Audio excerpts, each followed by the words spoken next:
my 20 years of being an architect, I've never not had a planning permission go through, and I've done hundreds. And here I'm sharing my secrets with you because I worry, you guys. I worry about people undertaking construction projects. It's easy for me, and I know it's not easy for everyone. So let's jump in. I've added a little picture of the style of home so you can see from the back gardens how all the different neighbours treated this planning application differently. But the same rules apply to everyone. You can infill an existing gap like that in your property, but you can't peek out over into your neighbour's yard. So this side infill extension only has skylights. You can see there we've demolished where there was a wall and a fireplace, and that would have been an external wall. I'm clearing out some of the extra bits on the drawing. Steel beams were put in to make this broad space. Where was once a kind of small dank corner of the yard now becomes a little utility room and a bathroom accessed from the other side. I'm dashing in the new walls. Here's the doorway into the new bathroom.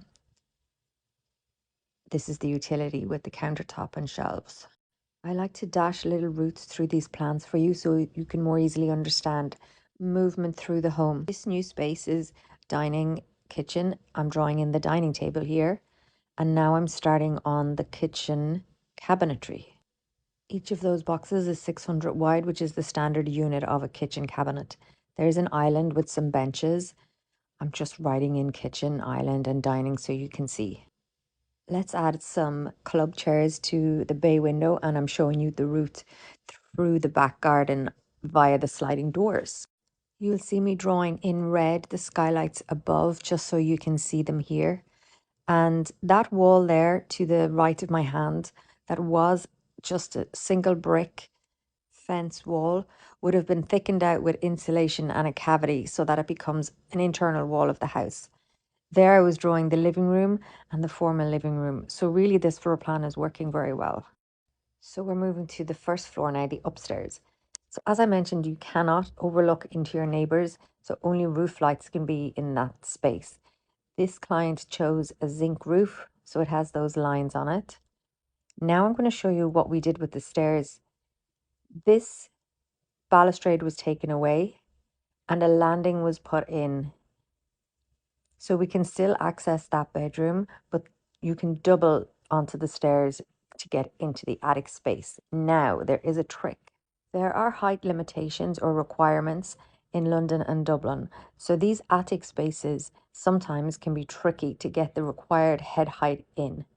When I worked in the firm in London, we devised a structural system where we would reinforce the first floor with extra joists beside the existing joists, not on top, and that allowed us to fit in another floor.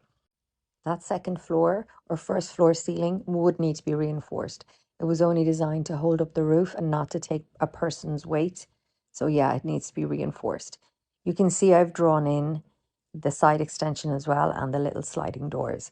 And here in section, I'm drawing that same new bedroom on the second floor. I'm dashing in what you see behind the wall. We did get another bedroom on the front of the house, but because we cannot affect the front roof, we can only put V-Lux on the front roof, which is why we could have a vertical extension on the rear, but only extra V-Lux on the front. But we still get an extra bedroom. Now, just to complete your understanding, I'm drawing in those same V-Lux in the kitchen that are sitting on top of that boundary wall that was made fatter to be not just a brick wall, but a cavity wall. It says new kitchen inside. So these clients got a lot of bang for their buck. They could have added an extension over the kitchen, but then those spaces would have been really dark, and they still got what they needed, 2 extra bedrooms and a huge kitchen, dining, living. Thanks for watching.